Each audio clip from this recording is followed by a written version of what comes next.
au début de cette rétrospective, Pero Oluara, le patron de CPL TV, il est journaliste, analyste politique qui vient d'atterrir sur ce plateau. Il y a eu un embouteillage terrible. Terrible. Je voudrais ici vraiment présenter des excuses à vous et à nos téléspectateurs. Vous savez que moi je suis très très ponctuel quand il faut venir, mais je vous avoue que j'ai mis 1h30 dans les embouteillages. Voilà les vraies questions sur lesquelles nous attendons des gens qui nous dirigent. Aujourd'hui, c'est infernal de vivre à Kinshasa parce que les embouteillages sont monstrueux et qu'on ne peut pas rouler à Kinshasa. Quand on dit les gens, on est là pour apporter des solutions à leurs problèmes. Les gens ont des problèmes de salaire, les gens ont des problèmes pour se nourrir, on a des problèmes d'électricité, on a des problèmes d'eau. Et nous avons des autorités qui n'ont pas d'inventivité, qui n'ont pas d'imagination pour nous sortir de ces bourbiers d'embouteillage. Ça devient compliqué. Et pourtant, on a un projet Tchilé-Gelou qui, je pense, évolue bien. Hein. Vous pensez? Moi, je ne sais pas. Je n'ai pas beaucoup d'informations sur le projet Tchilé-Gelou. Ce que je connais de Tchilé-Gelou, c'est un projet extra-budgétaire comme le projet 100 jours, qui a été inventé comme ça, sans pour autant passer par le Parlement, qui n'était pas dans le budget de l'État. Et ce que je connais aussi des projets Tchilé-Gelou, c'est le rapport que l'IGF a publié lorsqu'il nous parlait des 13 millions de dollars américains qui auraient pris une destination inconnue. À l'heure où nous parlons, ils nous ont encore dit est-ce qu'ils ont mené des enquêtes là-dessus? Est-ce que c'était faux? Est-ce que c'était vrai? En clair, c'est un peu à l'image de la gestion de la République faite par l'UDPS, où on vous sort comme ça des projets sans pour autant les justifier, sans pour autant étudier leur sérieux, leur faisabilité. C'est à l'image des 100 jours, c'est à l'image des Tchilé-Gelou, c'est à l'image de la gestion de l'UDPS depuis qu'ils sont au pouvoir. Et Pero Oluara est un habitué de ce magazine. Vous avez eu à suivre, avant de monter sur ce plateau, plusieurs reportages. Vous allez choisir un reportage de choix pour un commentaire. Non, mais le reportage qui m'a intéressé, c'est le reportage de Bloc. Vous savez, le journaliste, c'est l'actualité. Cette affaire des blocs entre Martin Fayulu d'un côté et Joseph Kabila de l'autre est une question d'actualité dès lors. Et moi, ça m'a énormément intéressé. Pourquoi? Parce que aujourd'hui, j'ai comme l'impression que nos amis qui sont au pouvoir, l'UDPS est en train d'organiser pour tirer sur une sorte de fibre des chantages et faire peur aux gens pour qu'ils n'aillent pas à ces blocs. Et l'UDPS utilise notamment le nom de Kabila. Vous savez, ils disent aujourd'hui, Kabila, c'est vrai, est-ce qu'on ne peut pas s'unir avec Kabila? Vous l'avez combattu. Non, moi j'ai dit qu'à l'heure où nous parlons, l'Union sacrée qui a décidé de faire un passage en force dans la question électorale, notamment avec Denis Malonda, a besoin d'avoir un rapport de force avec lui. Et la République est en danger. À mon point de vue, lorsque la République est en danger, lorsque notre histoire, comme peuple, comme nation, lorsque notre intégrité comme citoyen d'un pays est en danger, il n'y a plus de Kabila, il n'y a plus de Fayulu, il n'y a plus de Katumbi, il n'y a plus de Tshisekedi. J'encourage ces blocs-là. Il va falloir que les Congolais aient pris des paix, des bons sens, puissent se mettre ensemble pour opposer une résistance à cette forfaiture que l'Union sacrée nous a imposée avec cette affaire des Denis. Mais qu'est-ce que vous attendez par passage en force, Pero Oluara, passage en force, lorsque nous savons qu'à plusieurs reprises, le président de l'Assemblée nationale a renvoyé les confessions religieuses à un consensus à plusieurs reprises. Cela fait plus de 4 mois que cette histoire persiste. Non, attends, c'est une escroquerie politique que l'Assemblée nationale était en train d'organiser. Ils savaient qu'ils avaient un pion à l'intérieur des confessions religieuses qui s'appelait Dodo Nkamba. On sait dans quelles conditions Dodo Nkamba est arrivé dans cette affaire des confessions religieuses. Il a pratiquement fait un coup d'État contre Soni Kafuta. Il arrive là dans des conditions qu'on le sait. Et il avait l'instruction de tout bloquer. C'est-à-dire que pour la consommation extérieure, les gens s'organisaient pour dire tu leur donnes encore 72 heures. Tu leur donnes encore 72 heures. Regardez. Il faut une désignation alambiquée, catastrophique, où Dodo Kamba et son groupe s'organisent sans pour autant trouver consensus et ils vont à l'Assemblée nationale. Mais qu'est-ce qui se passe à l'Assemblée nationale? Là, c'est encore grave. Lorsque vous lisez la lettre du président de la République de mois de juillet dernier, où M. Tshisekedi remettait en cause la question de la désignation de M. Ronsard Malonda, le président de la République a évoqué 2 raisons majeures. La première raison, le président de la République évoque le fait qu'il ne peut pas prendre acte de l'enterrement de M. Malonda.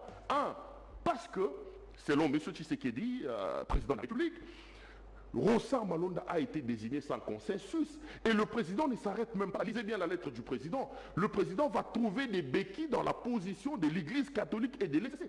Il évoque notamment le fait que l'Église catholique et l'Église de Christ au Congo ont refusé l'élection de Malonda. Premier élément. Deuxième élément.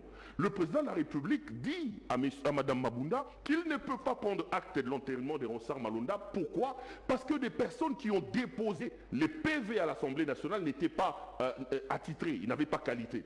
Mais, Madame Laurette Mandala, dites-moi quelle différence il y a aujourd'hui. Et aussi, cette désignation n'était pas inscrite à l'ordre du jour à l'époque. Oui, là, ça c'est entre autres un élément. Voilà, un autre élément. On est en plein dedans. Le président de la République a créé une jurisprudence avec sa lettre. Nous n'avons pas de consensus. Et les deux églises évoquées dans la lettre du président de la République, l'Église catholique et l'Église du Christ au Congo, ont refusé. Deuxième élément, Dodon Kamba n'avait pas qualité d'aller déposer les PV. Ça, c'est une forfaiture. Une autre chose, lorsqu'ils arrivent à l'Assemblée nationale, la loi est claire. La loi parle d'une commission paritaire. Nous parlons tous français, Madame Laurette Mandala. Paritaire est un adjectif qui vient du mot parité. Or, parité en français veut dire égal, 5. Mais Mbosso va mettre en place une commission unicolore qui n'est de parité que de nom où il n'y avait pas d'opposition. Deuxième élément. Il n'y avait que le membre de l'Union sacrée. Il n'y avait que le membre de l'Union sacrée. Deuxième élément. Quand vous lisez le règlement intérieur de l'Assemblée nationale, l'article 53, est clair. Il dit qu'on ne peut pas avoir un cumul entre un président de la commission permanente et une commission spéciale. Or, Mbata, qui a été président de la commission paritaire nommé par Mbosso, est aussi président de la commission PAJ de l'Assemblée nationale. Donc on devait donner la présidence de cette commission paritaire à une autre personne, pas à Mbata. Mbata ne peut pas faire des cumuls à la fois président de la commission paritaire, mais aussi commission de la commission PAJ. Donc en clair, l'Assemblée nationale juridiquement n'était donc pas légalement saisie. Or, vous le savez en droit que les procédures tiennent en état le fond. Lorsque la forme, la procédure n'est pas respectée, on ne peut donc pas dire que l'Assemblée nationale avait le droit de pouvoir tabler sur cette question-là. Et même à l'intérieur de l'Assemblée nationale, l'Union sacrée avec Mbosso en tête et le professeur Mbata, ils ont donc décidé de pouvoir faire un passage en force. Et à l'heure où nous parlons, la République est en danger. Parce que vous le savez, la question des élections est une question éminemment politique, une question qui a à l'intérieur d'elle l'ADN de la tension. Le Congo n'a pas besoin de ça. Et moi je me dis, c'est le danger, c'est quoi? C'est quoi la crainte? Lorsque vous dites tout le temps que la République est en danger, c'est quoi votre... Non, mais la République est en danger parce qu'on ne peut pas avoir un arbitre qui est contesté bien avant le match. On plante les décors d'une contestation. Or, on est en Afrique, on est dans ce pays. Nous avons eu 3 cycles électoraux avec Kabila. Nous connaissons ce que ça donne. Les tensions. On plante les décors des tensions. Et lorsque les décors des tensions sont plantés, vous savez que la tension amène à des troubles, à des problèmes.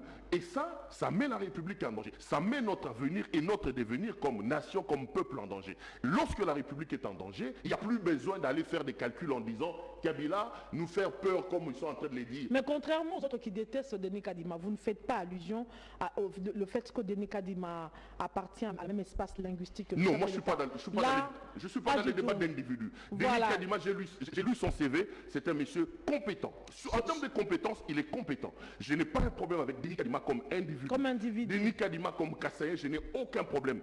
J'ai lu son parcours, j'ai lu son CV, je pense que l'homme mérite d'être président de l'Assemblée nationale. Mais le CV à lui seul ne suffit pas. Il mérite d'être président de la CENI. Mais les CV à lui seul ne suffit pas. Je suis contre le procédé, la méthode qui a été utilisée par nos amis de l'Union sacrée avec Mbosso en tête. Alors, ce bloc-là, on sait tous, la politique est dynamique, nous disons toujours. Tout peut basculer selon le temps, selon les circonstances. Il y a le bloc qui est né et ce bloc annonce une manifestation pour le 6 novembre. Mais Père-Loire, nous avons l'expérience de coalition dans ces pays. La dernière en date, la plus grande, c'était le rassemblement qui a été disloqué à Genève, vous vous rappelez. Mais quel crédit donnez-vous à ce bloc qui vient de naître? Moi, je vais dire à nos amis ceci. Ici, il ne s'agit pas d'une coalition. Ici, il ne s'agit pas d'une plateforme. Ici, il s'agit d'un rassemblement des circonstances parce que les gens se retrouvent devant une question d'injustice et une question de passage en force. L'objectif ici est de créer un rapport de force contre l'Union sacrée et sa forfaiture par rapport à la désignation de Denis Kadima. Une fois qu'on aura atteint l'objectif, soit en ramenant nos amis de l'Union sacrée à la raison pour qu'on leur dise... Mais est-ce que ce bloc peut changer quelque chose? La manière dont nous voyons les événements. On a vu Kabouya, qui s'est levé, le secrétaire général de l'UDPS, qui a parlé d'une coalition, d'une union contre nature. On a l'impression qu'ils ont l'intention d'évoluer, d'avancer. Est-ce que ce bloc va changer quelque chose? Kabouya a raté tout simplement l'occasion de se taire, madame. Il faut demander à Augustin Kabouya de se taire, et sur cette question-là, le secrétaire général de l'UDPS a vraiment raté l'occasion de se taire. Quand il nous dit que les gens se sont réunis avec Kabila, les anciens collaborateurs de Kabila, Kabouya oublie de nous expliquer que Kabound était sur un cheval dans ce pays. Vous vous rappelez des images. Ils sont allés se réunir à Mbouela Lodge, qui appartient à M. Antoine Gonda, un très proche de Joseph Kabila. Et c'était l'UDPS. Alors que pendant 18 ans, l'UDPS nous a dit que Kabila était un Rwandais. Kabila, son père, n'était pas son père. Kabila a détruit ce pays, amené le moi vivant mouvement. Tout le monde se souvient de ça. Mais l'UDPS n'a pas eu honte dans ce pays à aller convoyer annonce avec M. Kabila, à former un gouvernement avec Kabila. Donc aujourd'hui, M. Kabouya ne peut pas opposer aux gens le fait qu'ils aient décidé d'aller en alliance ou en coalition contre cette affaire avec M. En politique, tout peut basculer. Tout peut se faire. Le plus important ici, il faut que les Congolais se rendent compte. Moi, j'appelle nos politiques, nos forces vives, nos ONG de défense des droits de l'homme, les forces vives de la nation à se mettre ensemble pour barrer la route à cette forfaiture que l'Union sacrée a mise en place avec la désignation des matas. S'il faut qu'on se règle les comptes, on va les régler après. À l'heure où nous parlons, la République est en danger. L'Union sacrée a décidé de faire un passage en force. Moi, j'estime que le fait d'avoir désigné Denis Kadima dans les conditions que je viens de vous décrier met mon pays en danger, et les bons esprits doivent se mettre debout pour dire à l'Union sacrée, pour dire à M. Mbosso, pour dire à M. Mbata que ce pays ne vous appartient pas, que vous avez fait une forfaiture. Nous disons non. Ah bah, ils ne voient pas de la même manière. C'est la démocratie. C'est la démocratie. C'est comme ça que je dis. Il y a, de l'autre côté, on a suivi l'analyse de Bemba, la position de Jean-Pierre Bemba sur la CENI. Vous avez suivi? Non, mais il n'a rien dit, Jean-Pierre Bemba. Il souffle le chaud et le froid. Vous savez qu'aujourd'hui, politiquement, Jean-Pierre Bemba n'a pas encore décidé. Est-ce qu'il veut vraiment aller avec M. Il n'a pas donné une position claire. Non, il n'a pas donné une position claire. Voilà. On sait qu'aujourd'hui, Jean-Pierre Bemba a décidé de jouer à l'enfant tiède. Il n'est ni chaud ni froid. C'est par rapport aux intérêts. Vous savez que Jean-Pierre Bemba revient d'une situation compliquée à la Cour pénale internationale. Jean-Pierre Bemba n'a pas encore d'avenir politique dans le pays parce qu'on ne sait pas si la nouvelle loi électorale qui sera mise en place va lui permettre de se présenter comme candidat président de la République. Logiquement et stratégiquement, toute position que Jean-Pierre Bemba prendra aujourd'hui de manière ferme risque de se retourner contre lui. Il joue la sagesse. Moi, je le comprends. Moi, j'aime bien cette phrase. J'ai lu Jean-Pierre Bemba hier. Le fait d'avoir un représentant au bureau de la CENI ne garantit pas la victoire électorale, et le fait de ne pas avoir ne renvoie pas non plus à un échec. Mais c'est ça le problème. C'est-à-dire quoi? Là, il contente tout le monde.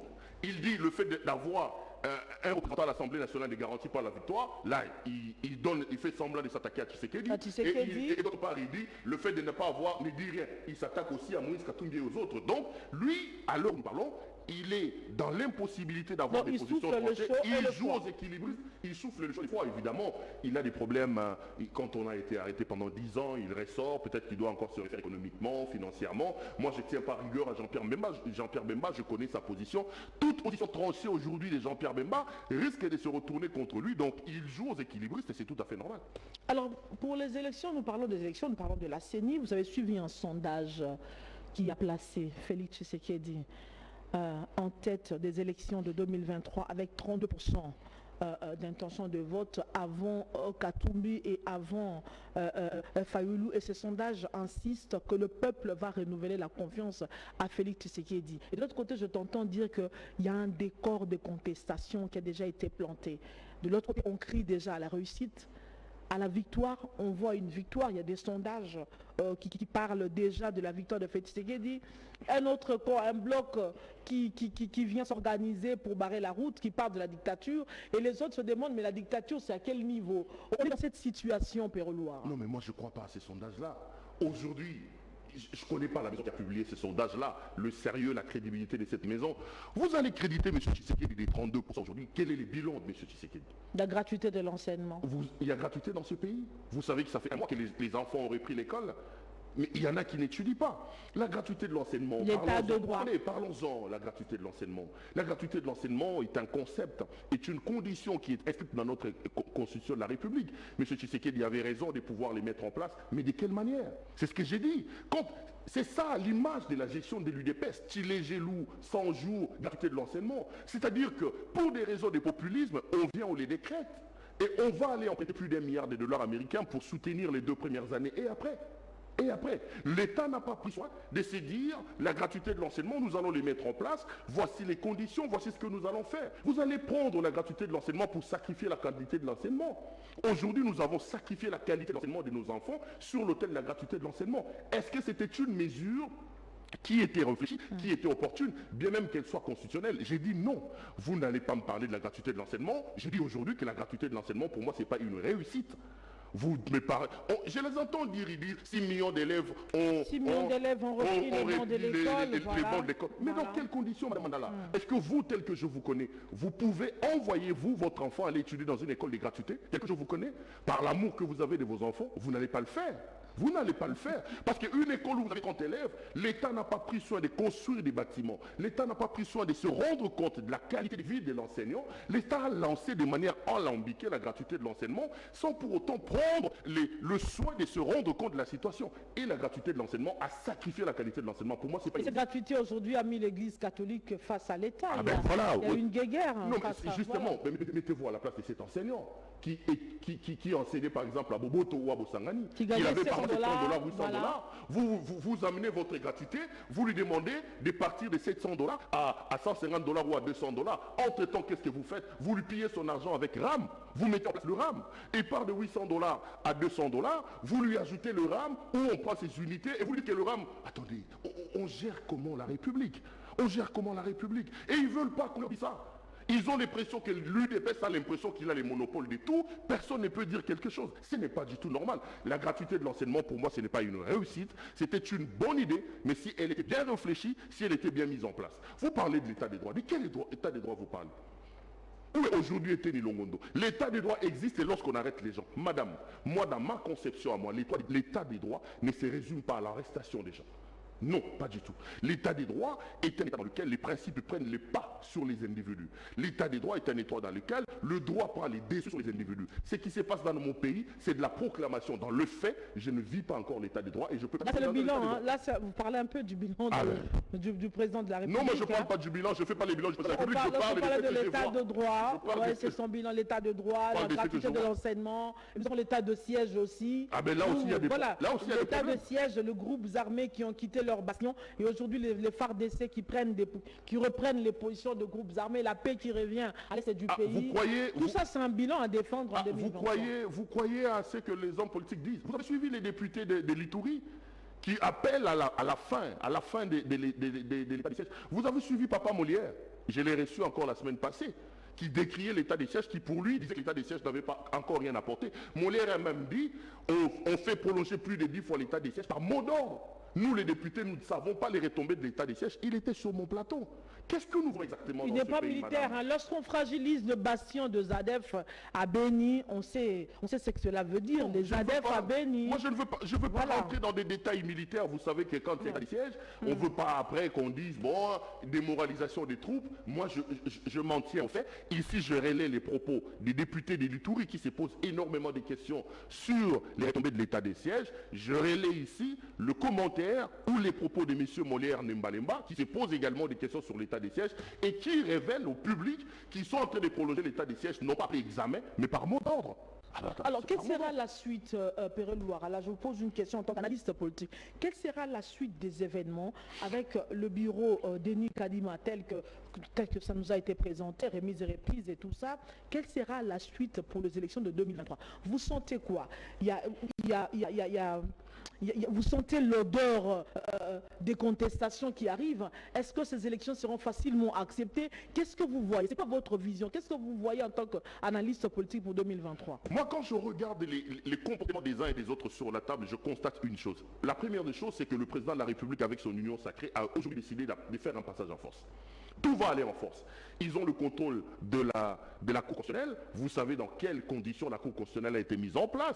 Les contestations qu'il y a eu lorsque le président de la Cour constitutionnelle a été mis en place. Rappelez-vous de l'affaire Ubundu, du juge Ubundu et du juge Kilombo, qui jusqu'aujourd'hui réclament encore leur poste au niveau de la Cour constitutionnelle. Rappelez-vous des juges qui arrivent avant les tirages au sort. Il y a eu quand même un cafouillage sur la nomination des juges à la Cour constitutionnelle. Ceci démontrait déjà de la volonté de l'Union sacrée, de l'UDPS à pouvoir contrôler la Cour constitutionnelle. Nous arrivons aujourd'hui au niveau de la Commission électorale nationale indépendante. En toute illégalité, l'Union sacrée investit, entérine M. Kadima, là, ils veulent contrôler la Cour constitutionnelle et ils veulent contrôler la CENI. C'est ça la logique. Maintenant, qu'est-ce qu'il faut faire? Je pense que les Congolais épris de paix, des gens qui aiment leur pays, doivent opposer un rapport de force à l'UDPS et à l'Union sacrée. Parce que la politique, c'est quoi? La politique, à un moment donné, c'est l'examen de rapport de force. C'est comme ça que j'encourage ces blocs-là. Il ne faut pas que l'UDPS ait l'impression que lui, tout ce qu'elle dit dans ce pays est une parole d'évangile. Parce que c'est ce qui se passe dans leur tête. Ils ont l'impression qu'eux, on ne peut pas contester ce qu'ils font.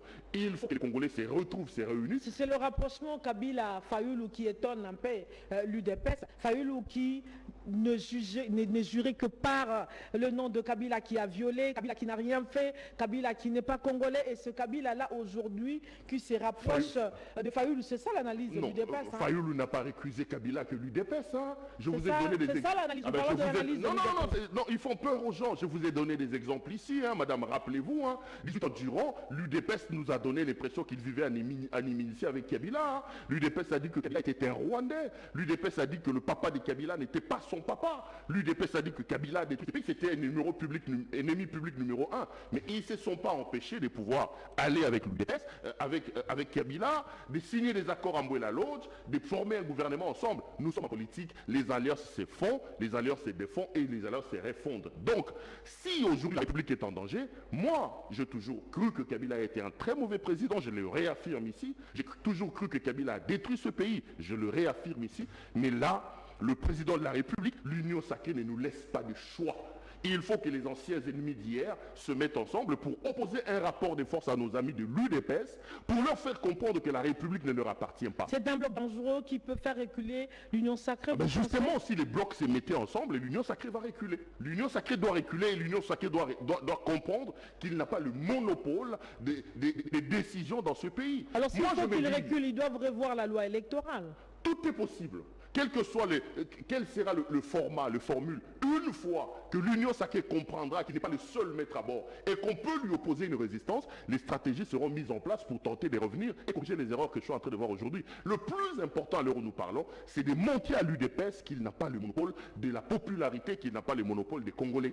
Donc, dans 2 jours, l'UDPS va montrer à ce bloc-là que la question de la rue concerne l'UDPS. C'est l'UDPS qui a le monopole de la rue. Là, c'est une grosse erreur. J'ai suivi Kabunda avec Chair des Poules dire on va faire la démonstration des forces. Mais c'est une erreur de dialectique. On n'arrive pas au pouvoir pour démontrer sa force dans la rue, messieurs. Les Congolais attendent que l'UDPS qui est au pouvoir nous démontre de quoi il est capable. Ils nous ont trouvé avec combien de pourcents d'accès à l'eau, à l'électricité? Il faut qu'ils nous disent. Kabila vous a laissé avec 3%, nous vous avons amené à 10%. C'est ça la démonstration qu'on attend d'eux. Il faut qu'ils nous disent. Vous étiez à 3% d'accès à l'eau potable. Nous, l'UDPS au pouvoir, on vous amène à 15%. C'est ça la démonstration qu'on attend d'eux. Il faut qu'ils nous disent. On a trouvé l'Est de la République en proie de sécurité. Nous l'avons pacifié. C'est ce qu'on attend d'eux. Ils sont au pouvoir, madame. C'est ça le problème de nos amis de l'UDPS. Ils viennent à peine d'avoir le gouvernement Samalou Kondé, qui est le gouvernement de l'Union sacrée, le gouvernement qui partage la même vision que Tshisekedi. C'est le gouvernement qu'ils n'avaient pas il y a de cela 2 ans. Voilà une autre tricherie. L'UDPS nous a dit qu'il a détruit les pays, non? Kabila a dirigé ce pays pendant 3 ans avec Jean-Pierre Bemba, avec comment il s'appelle, avec Jean-Pierre Bemba, Rouberois et Zaïd Ngoma. Pourquoi Kabila ne disait pas que j'ai dirigé? Kabila a organisé l'élection en 2006, il a dirigé le pays avec le PALO, qui n'était pas son parti politique. Qui ne sait pas que pendant 5 ans, Kabila était avec le PALO? Aujourd'hui, on met sur le bilan de Kabila les 18 ans. Pourquoi eux, ils veulent se cacher, se cabrer derrière cette affaire en disant non, c'est le bilan de l'UDPS, c'est le bilan de M. Tshisekedi. On le tiendra à rigueur, on lui demandera des comptes comme on a demandé à Kabila. C'est un faux fuyant. Kabila a pris le pouvoir, Kabila est allé à Sun City, Kabila a formé un gouvernement 1+4. Après 1+4, Kabila nous a organisé les premières élections ici. Il a pris le vieux Gizenga, il a nommé Gizenga Premier ministre qui n'était pas de son parti. Mais Kabila ne s'est jamais dénié ou dédié de ses responsabilités. Il porte tout sur lui. Quand on dit que Kabila a détruit le pays pendant 18 ans, dans les 18 ans de Kabila, il faut enlever les 5 ans avec Palou, il faut enlever les 3 ans avec Jean-Pierre Bemba, Rouberois. Pourquoi lui, Kabila ne l'enlève pas? Eux, ils veulent nous expliquer, non, pendant les 2 ans, c'était long. C'est le bilan de M. Tshisekedi, c'est le bilan de l'UDPS. Ils nous rendront des comptes en 2023, ils nous diront ce qu'ils ont fait. Ça, c'est un argument des faibles, ça ne passera pas. Mais avec cette histoire de la CENI, là, en tant qu'analyste politique, je te pose cette question. Avec cette histoire de la CENI, Ensemble pour la République va subir un coup Parce que nous voyons déjà, nous savons comment ça se passe, débauchage à l'Assemblée nationale. Ils vont arriver à perdre quelques députés, n'est-ce pas? Nous connaissons les habitudes et le comportement de nos députés. Sur la question d'ensemble, moi je l'ai dit au départ. Moïse Katumbi a commis une grosse erreur. Lorsqu'il a été approché par M. Tshisekedi, moi j'ai fait des décrits, j'ai fait des analyses où je lui ai dit, M. Katumbi, vous n'avez pas de choix. Il faut accompagner le président Tshisekedi pour anéantir Kabila. Pourquoi? Parce que Kabila était un homme honni, un homme vomi par les populations. Tous les efforts tendant à neutraliser Kabila avaient l'assentiment de la population. Donc allez avec M. Tshisekedi, les Congolais seront d'accord avec vous. Mais la grosse erreur, c'est quoi? La grosse erreur, c'est que quand Kabila est neutralisé, Katumbi, pour moi, ne devait pas participer à un gouvernement avec M. Tshisekedi. Il ne devait pas intégrer Il ne devait pas. à ce gouvernement. Parce que, M. Tshisekedi démontre à la face du monde qu'il ne respecte pas ses engagements politiques. Deuxième élément, le bilan de l'échec et de l'amateurisme de nos amis de l'UDPS était déjà planté. Donc, aller dans un gouvernement qui donnait déjà les indices d'un échec, d'un bilan chaotique, était une grosse erreur par rapport à... Il y avait la pression aussi de ces cadres, de ces membres, non, de ces députés je crois que Katumbi devait... qui voulaient à tout prix participer à ce gouvernement. Non, je crois que Katumbi devait prendre sa décision pour y aller. Et puis, deuxième élément, vous me posez la question sur les débauchages. Les débauchages. Katumbi ne doit pas avoir peur de ça. Madame, laissez-moi vous rappeler, nous sommes en 2011 ici dans ce pays. Le président Tshisekedi, Étienne, d'heureuse mémoire, va aux élections, qu'il gagne, mais Kabila est proclamé président de la République. Qu'est-ce que Tshisekedi dit? Qu'est-ce que Tshisekedi dit? Tshisekedi ordonne à tous ses députés de ne pas aller à l'Assemblée nationale. Mais ils ne l'ont pas suivi, tous sont allés. Les Sami Badibanga et les autres. Et ce n'est pas tout. Lorsqu'on arrive vers 2006, Sami Badibanga est débauché, Bruno Tshibala est débauché. Le débauchage, c'est une vie politique chez nous. Mais ça n'a pas empêché à son fils, Etienne Tshisekedi Ouamouloumba, d'être président de la République aujourd'hui. Vous voulez me dire que les débauchages qu'on a eus... Non, il ne va pas avoir peur de débauchage. Si les gens vont être débauchés, que Katumbi laisse. Même si les 70... perdre la moitié de ses députés. Non mais attendez, toi tu parles de la moitié. Moi j'ai dit, même si on veut débaucher les 70 députés d'ensemble, Katumbi n'a plus d'avenir à l'Union sacrée. Il doit laisser l'Union sacrée débaucher ses députés. Ça ne va pas mettre fin à sa carrière politique. Il doit avoir le courage de faire une déclaration. Non mais il le fera, je suppose qu'il va le faire. Parce que Katumbi aujourd'hui, il ne peut pas rester à l'Union sacrée pour deux raisons. La première raison, c'est qu'il est considéré comme un Jonas à l'intérieur de cette affaire. Il est aujourd'hui l'objet de toutes les insultes de l'Union sacrée. On dit de lui qu'il combat les gens de l'intérieur. Donc rester là-bas, c'est prendre le risque de vivre avec des gens qui ne vous aiment pas. Deuxième élément, Katumbi a placé la question de Denis Kadima comme une rouge à ne pas franchir. Or, M. Tshisekedi l'a franchi. Si vous restez là-bas, ça donne l'impression que vous n'êtes pas culotté, que vous n'avez pas des mots à dire et que vous ne respectez pas vos mots. Logiquement, pour son propre honneur, parce qu'on l'insulte là-bas, et deuxièmement, pour son crédit, Katumbi n'a plus d'avenir au niveau de l'Union sacrée. Il doit quitter l'Union sacrée. Sa place n'est plus là-bas. Quant à débaucher, il doit être courageux. Il ne sera pas la première formation politique qui vit le débauchage. Je lui rappellerai que l'UDPS a vu ses cadres être débauchés, mais aujourd'hui l'UDPS est au pouvoir. Ça veut dire que les gens peuvent partir, mais Katumbi restera, s'il travaille, il deviendra président de la République. Et en plus, l'UDPS commet l'imprudence de reproduire les erreurs de Kabila. Kabila a débauché tout le monde aujourd'hui. Mais nous en sommes où? Quel est le résultat de Kabila? Où est-il aujourd'hui? Vous pensez que la politique de débauchage menée par Kabila a fait quoi dans la vie de Kabila? Les gens commettent une grosse erreur. Ils ont combattu Kabila, mais ils reviennent, ils mettent en place des méthodes sur base des postulats et des axiomes que Kabila a placés. Kabila a échoué, l'UDPS échouera. Je prends date avec vous, on reviendra ici, on verra. Merci Pero Louara d'avoir répondu à nos questions. Merci beaucoup madame, toujours un grand plaisir. Quand vous m'appelez, je suis là. Merci beaucoup. Alors, mauvais état du tronçon UPEN, c'est les barreaux depuis plusieurs mois avec le retour de la saison pluvieuse. Le spectacle est de plus en plus désolant. Après chaque pluie, cette route remplie d'eau, provoquant ainsi des embouteillages. La population de cette contrée demande l'intervention du gouvernement pour la réhabilitation de ce tronçon. Suivez. C'est depuis plusieurs mois que la route UPEN-Selembao connaît une dégradation. Et avec le retour de la saison pluvieuse, la situation n'est fait que s'empirer, rendant ainsi ces tronçons impraticables pour le conducteur et même les piétons. Après le passage du président de la République, Félix-Antoine Tshisekedi, en mai dernier, les travaux de réhabilitation de cette route ont été accélérés pendant presque 2 mois et depuis, plus rien n'avance. Les chauffeurs du transport en commun et autres conducteurs s'inquiètent pour l'amortissement de leurs véhicules. Ils en appellent à l'intervention du chef de l'État. Chaque jour, Nous payons régulièrement nos quittances, mais l'état de la route ne s'améliore pas. Nos véhicules tombent en panne chaque jour suite à cette route.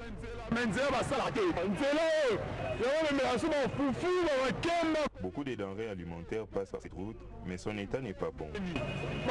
Après chaque pluie, le spectacle est désolant. La route est remplie d'eau, provoquant des embouteillages, ce qui pousse les piétons à traverser l'enceinte de l'université.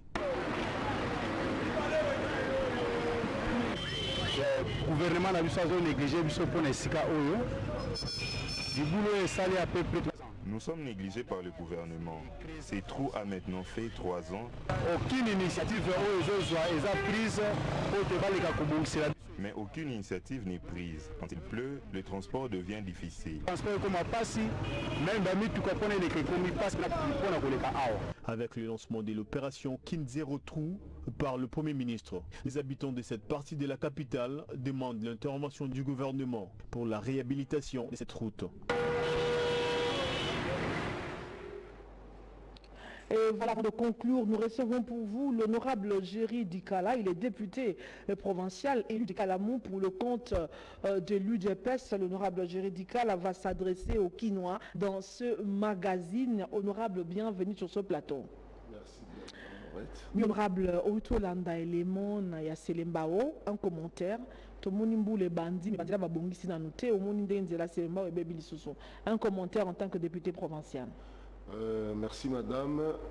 L'autre fois j'avais suivi, IGF avait mis en place une série de recrutements avec des experts dans tous les domaines. Ça veut dire que l'IGF comptait avoir à son sein aussi des experts en matière de construction, comme des ingénieurs.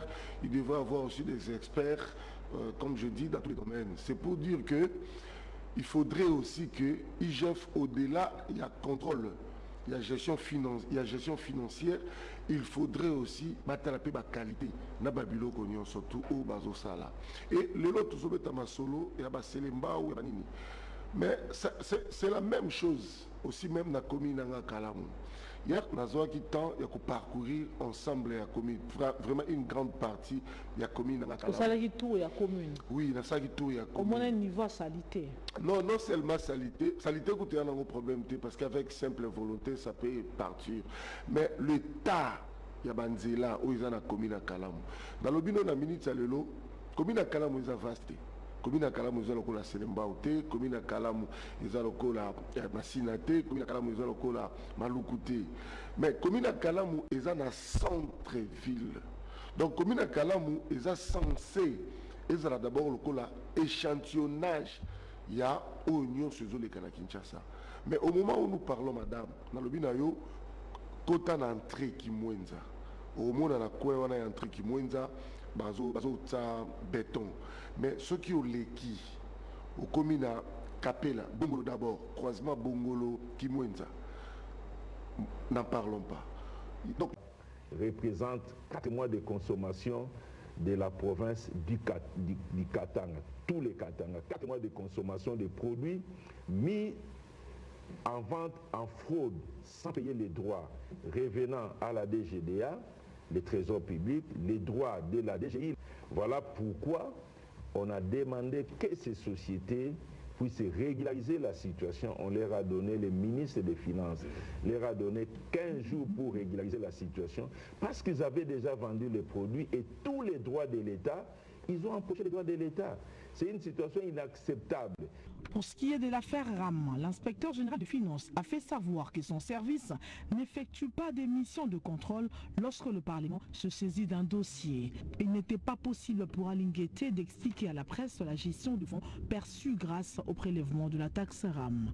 Et pour conclure, Patrick Mouyaya est revenu sur la décision prise par le chef de l'État, celle de nommer les nouveaux animateurs de la CENI. Mais ce que vous devez savoir maintenant, que le choix a été levé. On a investi, Denis Kadima a été investi président de la CENI. Le processus électoral n'est pas l'œuvre d'une seule personne. Le président de la République l'a dit hier. Il a fait appel à nos communautés, à la communauté des bailleurs. Et le président va discuter avec eux. Nous, le gouvernement, on va discuter avec eux parce que nous voulons faire les élections dans les délais. Nous savons qu'il y a eu des problèmes dans le choix du président. Mais est-ce que parce qu'il y a eu des soupçons de corruption au Prévélimaté, qu'aujourd'hui on doit nous dire que le président qui a été choisi n'est pas bon? Est-ce que le processus électoral Koya, dans les 2 ans qui suivent, vous avez la possibilité à recontrôler Denis Kadimate? C'était un débat de qualité entre l'inspecteur général des finances et la presse congolaise sous la supervision du ministre des Médias, porte-parole du gouvernement, Patrick Mouyaya. Voilà, donc la prestation de serment de nouveaux membres du bureau de la CENI a dominé également l'actualité. C'était ce mardi 26 octobre au cours d'une audience solennelle. L'équipe de Nicadima va procéder dans le prochain jour à la remise de reprise avec l'ancien bureau de Corneille Nangaa. Notons que jusqu'alors, les 3 membres restants de cette équipe qui viendront de l'opposition n'ont pas encore été désignés. Les précisions, c'est avec Patrick Thierry Tangomossi. Les nouveaux membres du bureau de la Commission électorale nationale indépendante ont prêté serment ce mardi devant la Cour constitutionnelle. En tête, Denis Kadima, président, bienvenue Ilanga en qualité de premier vice-président, Patricia Molela Nsea comme rapporteur, Paul Moindo en qualité de rapporteur adjoint, pour ne citer que ces quelques membres. Dans la salle, les présidents de l'Assemblée nationale ainsi que du Sénat et le Premier ministre pour marquer ainsi le caractère solennel de cette cérémonie. Après la formule consacrée, moi, en ma qualité, je jure, le président de la Cour constitutionnelle, Dieudonné Kalouba, a invité tous les membres à signer le procès verbal qui sanctionne l'audience de prestation de serment. Dans les heures qui suivent, la nouvelle équipe de Denis Kadima fera la remise et reprise avec le bureau sortant qu'a dirigé pendant près de 4 ans Corneille Nangaa. Désormais, le train vers les élections de 2023 est sur les rails, et ce, malgré les contestations de la plateforme politique Lamuka, Ensemble pour la République et le FCC encore fidèle à Joseph Kabila. Ces organisations projettent même des manifestations de grande envergure dans les prochains jours pour, d'après eux, obtenir une CENI non politisée. Dans l'entretemps, le chef de l'État Félix-Antoine Tshisekedi attend sur sa table les 3 noms de la composante opposition afin que la nouvelle équipe affiche complet avec 15 membres conformément à la loi organique portant organisation et fonctionnement de la CENI. Voilà le FCC de Joseph Kabila. Les partis qui composent l'Amuka de Martin Fayulu et Adolphe Mouzito, ainsi que Ensemble pour la République de Moïse Katumbi ont signé une déclaration commune le vendredi dernier, dans l'objectif de militer conjointement pour une CENI indépendante, dépolitisée, non instrumentalisée et en faveur des élections crédibles, libres, transparentes, inclusives en 2023. Entre les lignes, ces différentes forces ont affirmé qu'elles ont répondu à l'appel de la population congolaise ainsi que des pères des églises catholiques et protestantes qui militent pour des élections consensuelles dans le délai requis. Edi Kaniki.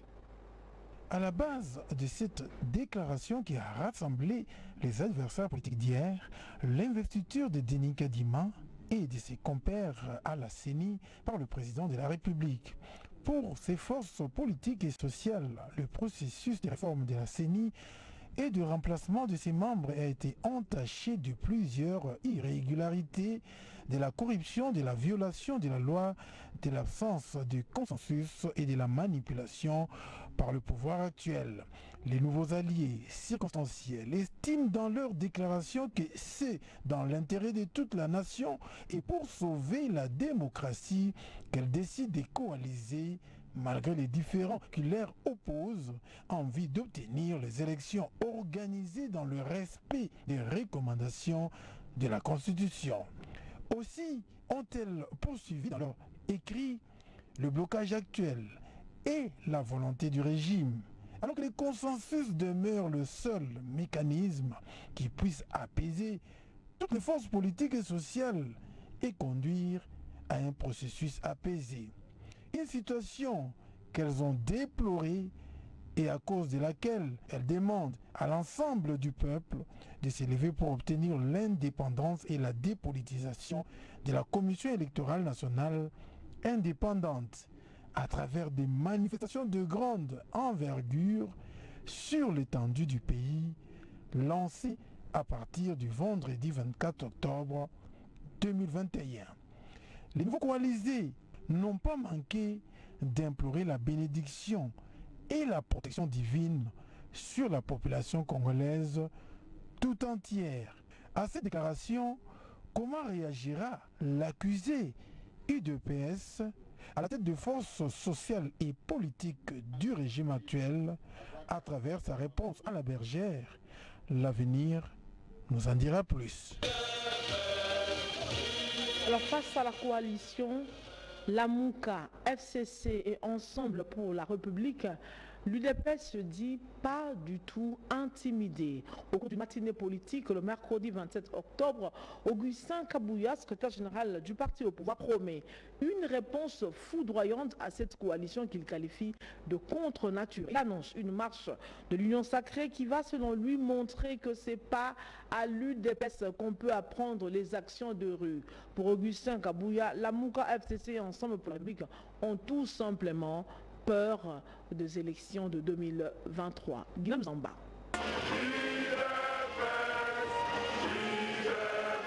Face aux combattants de l'UDPS en matinée politique, Augustin Kabouya, secrétaire général du parti présidentiel, a évoqué plusieurs questions brûlantes de l'heure. C'est lui qu'on appelle affectueusement le général de l'UDPS n'est pas allé par le dos de la cuillère pour répliquer à la coalition Lamouka, FCC, Ensemble CLC, qui selon lui sont tous rentrés chez leur maire qui est Joseph Kabila. C'est cette coalition à contre nature. Et ça, retour Yabana et pas Manabango. Et pas Joseph Kabila. Au sujet de la marche de cette coalition qu'il qualifie de contre-nature, le secrétaire général de l'UDPS promet une réponse foudroyante de l'Union sacrée 24 heures ou 48 heures après. Après ça, la marche Nabango le 6 novembre. Après marche Wana, 48 heures après, biso na compte ya Union sacrée. Toko se concerter biso nyonso. Et puis toko répondre bango na nemo bango moko bakomona que non, toko de la mabe. Pour Augustin Kabouya, la Mouka, FCC et Ensemble ont tous peur d'aller aux élections de 2023. À cet effet, il a exhorté les combattants de l'UDPS à rester vigilants pour des actions de rue de grande envergure. Parlons toujours de ce bloc. Désormais, les ennemis d'hier sont devenus les alliés d'aujourd'hui. Martin Fayoulou, Adolphe Mouzito, Moïse Katumbi et Joseph Kabila convolent en bonne noce. Ces acteurs politiques seront dans la rue, comme nous l'avons annoncé le 6 novembre, pour lutter contre, selon eux, la dictature du pouvoir en place et la dépolitisation de la CENI. Une question qui divise les quelques qui nous ont interrogés par la rédaction de Univers Groupe Télévision. C'est un reportage signé Sarah Katungu, Hortense Matenda et Fabrice Bola. Vous avez contre toute attente, Martin Fayoulou, Adolphe Mouzito, Moïse Katumbi et Joseph Kabila Kabongé se sont coalisés pour mettre fin, selon eux, à la dictature de Félix-Antoine Tshisekedi, qui en plus a dépolitisé la CENI. Ce mariage est considéré des contre-nature par certains Congolais qui n'arrivent pas à comprendre comment ces acteurs politiques dits de l'opposition radicale se rangent à la Kabylie, il n'y a pas longtemps considérés comme responsables de tout le malheur des Congolais. Certains Quinois interrogés estiment que le préparatif de cette manifestation est dangereux pour la démocratie. Hier, nous avons vu Fayoulou entrer de condamner Félix parce qu'il a accepté de travailler de collaborer avec Kabila. Fayoulou taxé de Kabila, les diables. Lui, il disait son problème, c'est que Félix puisse se séparer avec Kabila. C'était ça son problème. Je lui ai suivi dans une interview, il disait que si Félix se sépare avec Kabila, c'est tout. Mais aujourd'hui, chose étonnante, Fayoulou accepte d'être ensemble maintenant, de faire une coalition, de faire une alliance avec Kabila. Ça nous étonne. Pourquoi? Parce que au départ, on a baboyanaki, munamonazaki na parnae. Sikoyo, eloko zota mosamboka ebini union sacrée. Venabiso Moïse, aki muta union sacrée. Sikoyo, bakesanga na lisusu. Sikoyo, ba ebisa biso na biso population, oji se balingi nini. C'est pas évident.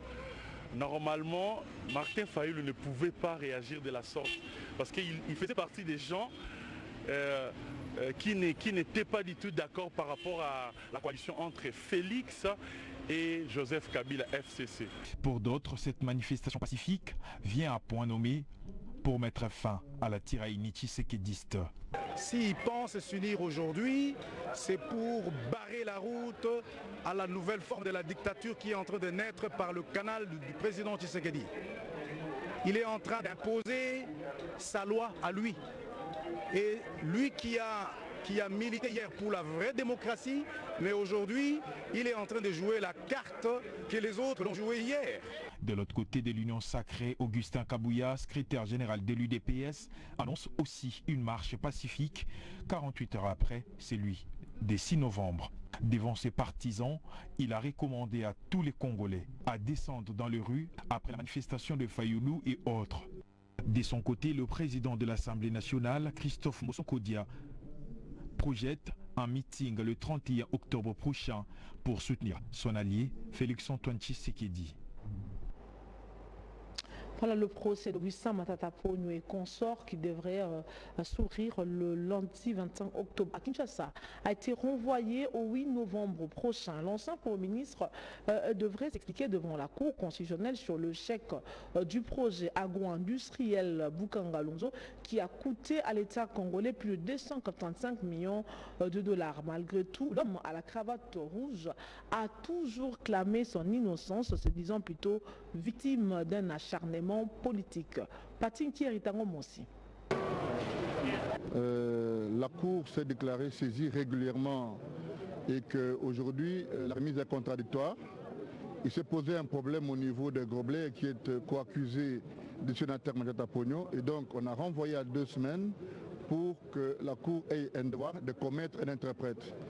Mais que ce qu'il faut retenir absolument, c'est que le procès a commencé et que nous sommes, nous, suffisamment organisés pour savoir aborder les moyens de droit parce que nous les avons. Vous connaissez que c'est un feuilleton qui a commencé depuis l'affaire des organisations. Donc aujourd'hui, c'est un grand jour. Nous pensons que le Congo a l'obligation de redorer l'image de la juridiction ou bien de la justice congolaise. Et donc, à ce qui nous concerne, nous sommes sereins. Et à ce niveau des procès, c'est la Cour qui décide justement, qui mène la procédure.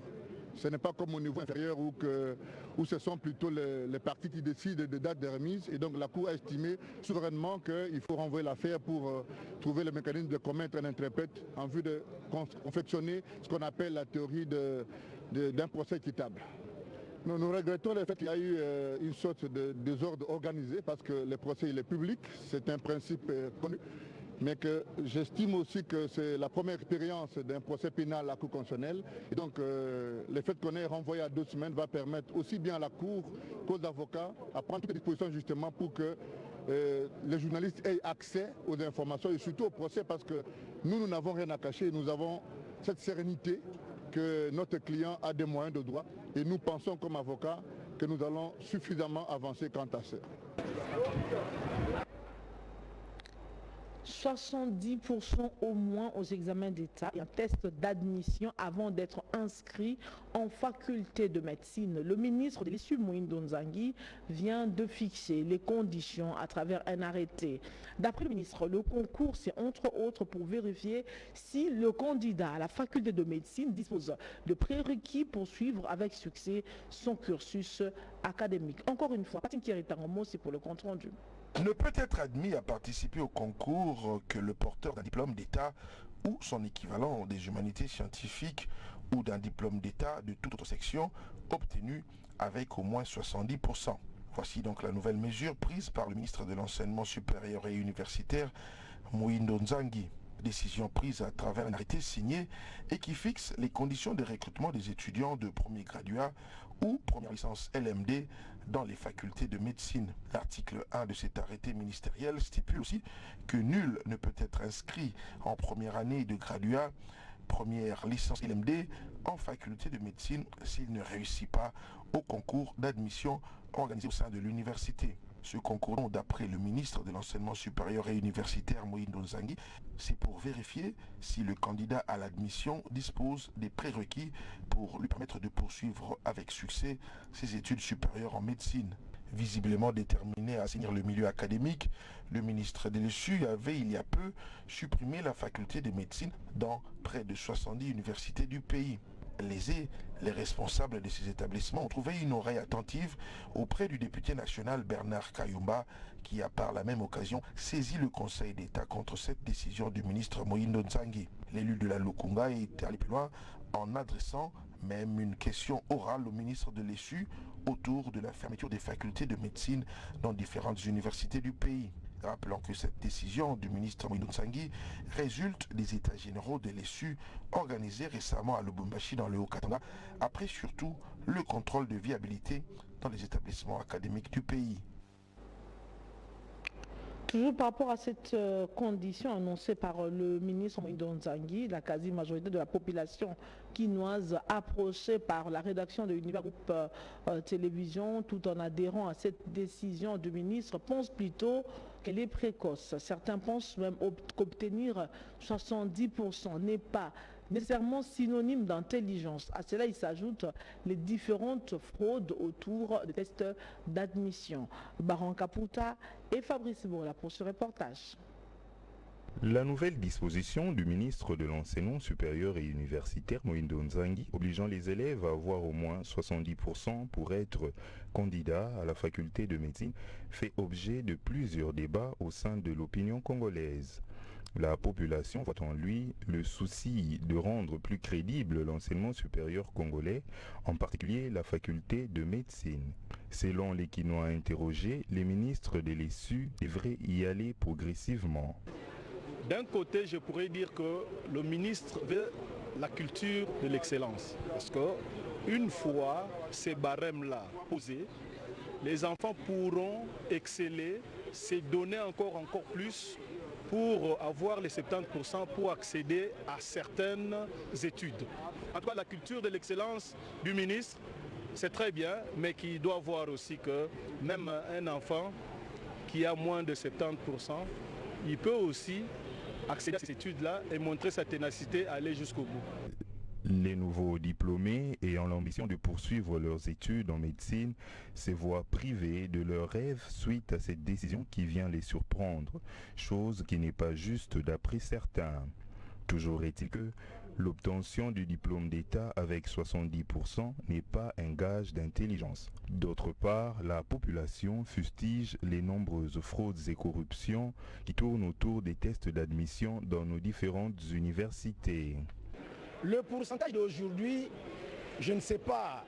Il y a des élèves qui peuvent obtenir ces points-là, 70%.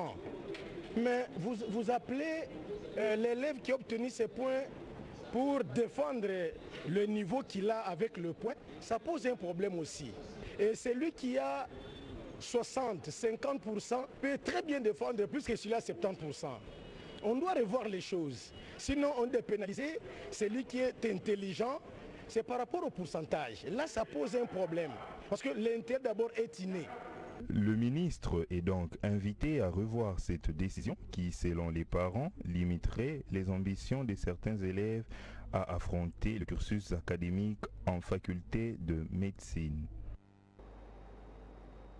Et la reprise des négociations gouvernement-ban syndical a eu lieu le jeudi à Mbouela-Lodge, à Kisontou, dans la province du Congo central. À cette occasion, le ministre de l'EPST, Tony Mwaba, a insisté sur la volonté du gouvernement central à trouver des solutions une fois pour toutes aux revendications des enseignants. L'arrêté ministériel signé par le ministre pour convoquer ces assises prouve l'intérêt qu'accorde le gouvernement à ces négociations. Le vice-premier ministre, ministre de la fonction publique qui a participé à ces assises appelle donc les enseignants à faire un bon choix au sujet de l'avenir de l'éducation en République démocratique du Congo. On écoute le VPM Jean-Pierre Liaou.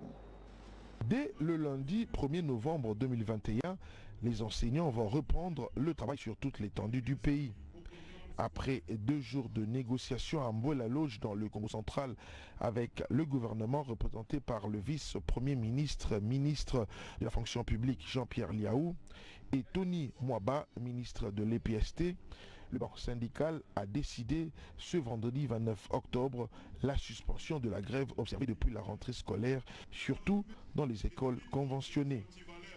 Après concertation et conscient de la responsabilité de l'enseignant congolais, le banc syndical a pu obtenir également des garanties telles que l'obtention de la note circulaire définissant clairement le champ d'application de la gratuité de l'enseignement, la définition de la prise en charge des enseignants par l'État, le paiement de toutes les nouvelles unités identifiées à partir du mois de novembre avec un rappel du mois d'octobre 2021, mais aussi la réactivation de certaines écoles.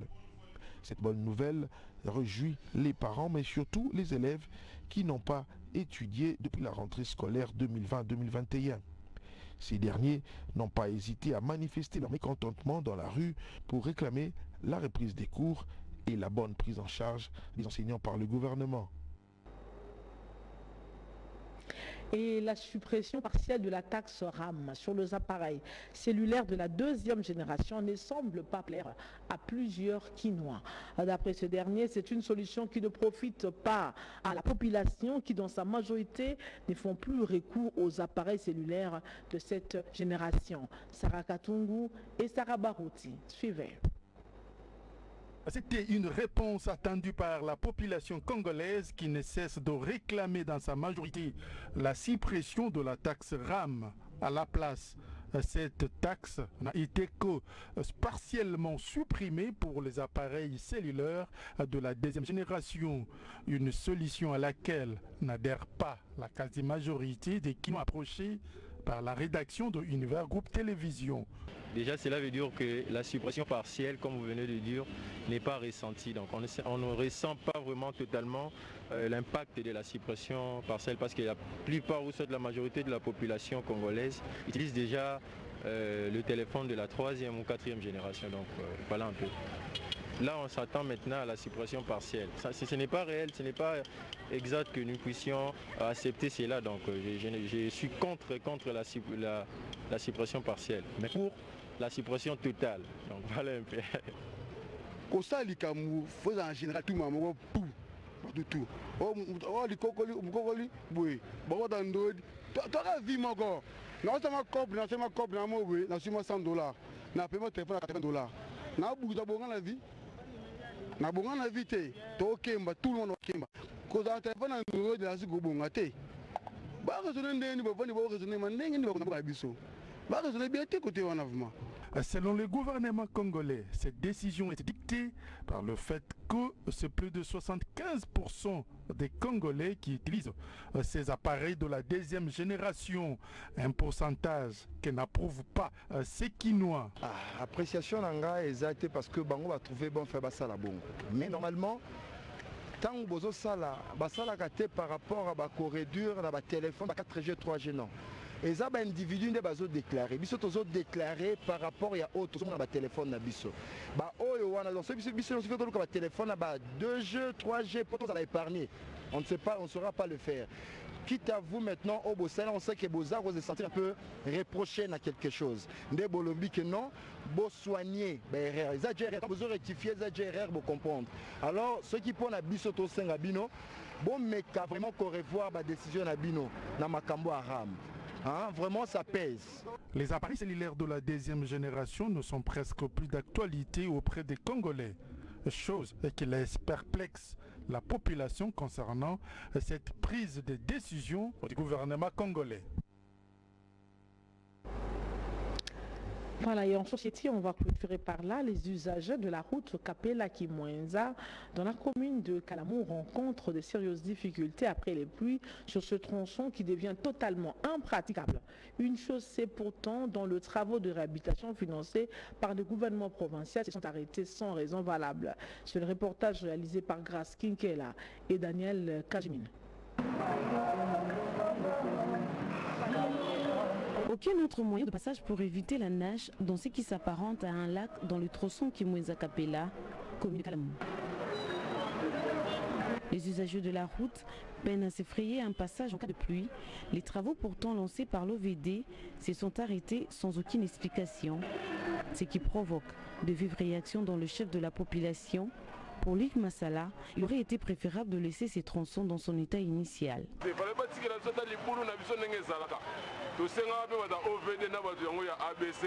Les agents de l'OVD touchent partout sans objectif et voilà la raison de cette durée.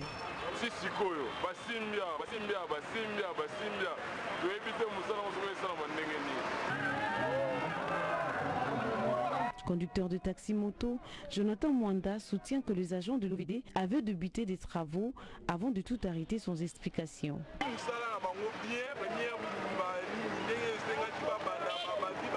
Le chemin inachevé est transformé en piscine, pas moyen de traverser.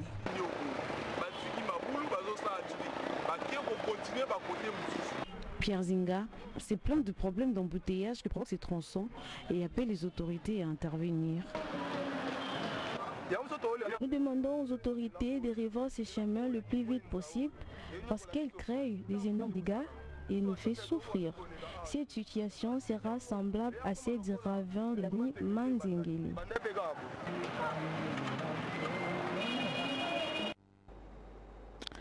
Alors, autre information, mon réalisateur nous demande de prendre encore quelques éléments. 8 ans de prison requis contre Kofi Olomide par la Cour d'appel de Versailles en France pour séquestration et agression sexuelle sur 4 de ses ex-danseuses. Lundi, l'artiste musicien de 65 ans était à la barre face à ces 4 plaignantes. Il a rejeté toutes les accusations contre lui, notamment les agressions sexuelles, mauvais traitements et séquestration, estimant avoir eu un droit de regard sur ces danseuses pour les empêcher de fuir en Europe. Le jugement a été mis en délibéré au 13 décembre 2021. Des explications avec Patin Kieri Tangomossi.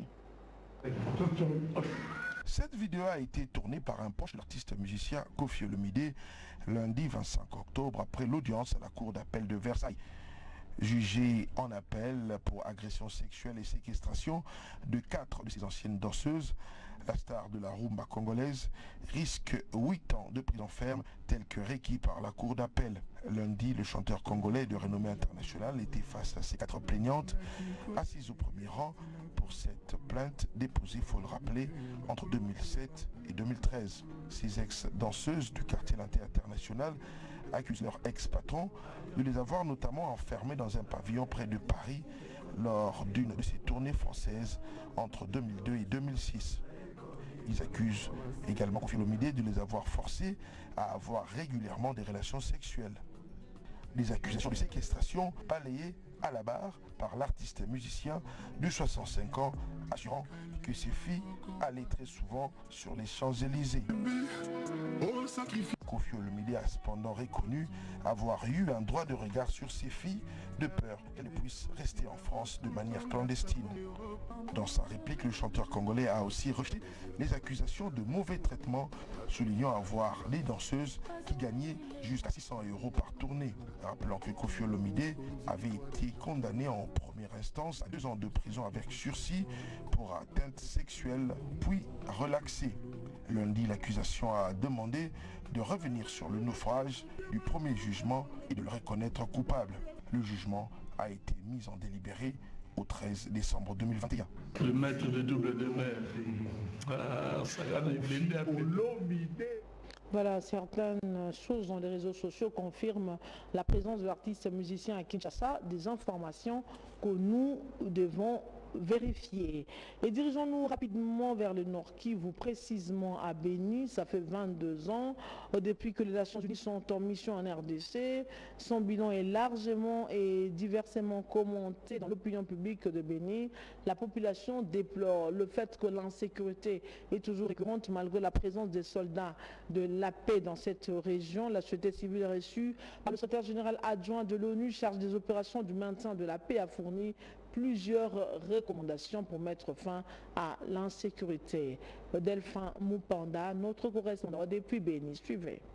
La grande problématique d'exécution du mandat de la MONUSCO reste l'appui aux actions militaires de la traque des groupes armés et la protection des civils des violences de ces groupes armés, estime Maître Pepe Kavota, président de la société civile de Béni. Là où la MONUSCO est, nous sommes en train de vivre les affres de la guerre et la population dira que la MONUSCO ne fait rien. La grande problématique qui reste jusqu'à, c'est appuyer le FARDC par des actions simultanées pour que les ADF qui ne veulent pas égorger la population civile qui n'a pas d'armes, que la MONUSCO arrive pour que les actions militaires soient simultanées, parce que parmi les missions principales, c'est effectivement la protection de la population civile. Si cette population continue à laisser villages, champs et l'ennemi de la paix vient incendier les villages, les maisons et même les véhicules de cette paisible population, nous dirons que cette mission n'a pas apporté la paix qui est devenue comme une denrée très rare. Le premier semestre de l'année 2021, la zone de Béni a été caractérisée par des manifestations exigeant le départ des Nations Unies de la RDC pour sa passivité envers le groupe armé ADF, présumé auteur des tueries massives des civils depuis plusieurs années, ou son incapacité de mettre fin à la sécurité à l'est de la RDC. La société civile de Béni a été reçue le week-end par le secrétaire général adjoint de l'ONU chargé des opérations du maintien de la paix, Jean-Pierre Lacroix. Le président des forces vives précise que la présence des Nations Unies en RDC est une question gouvernementale et internationale. Ce départ doit être fait en respect d'un plan sans causer des fissures diplomatiques. Si ça dépendait de la population civile, je dirais que la MONUSCO peut partir. Mais la MONUSCO, en arrivant en RDC, c'est d'abord une question gouvernementale, mais aussi internationale. Mais comme on ne doit pas rompre par l'état des choses, la MONUSCO suivra les plans, que la sortie de la MONUSCO interviendra après que la sécurité ait déjà été une réalité. Cela fait 22 ans que les Nations Unies sont en mission RDC. Ils appuient les FARDC dans la stabilisation de la paix au pays. À Béni, malgré sa présence et le renforcement de la brigade de la force d'intervention FAIB, les violences des ADF n'ont pas cessé de porter l'opinion publique. La société civile reconnaît néanmoins les actions positives de la MONUSCO dans les domaines de développement, l'appui à la justice et les droits de l'homme. Alors nous l'avons...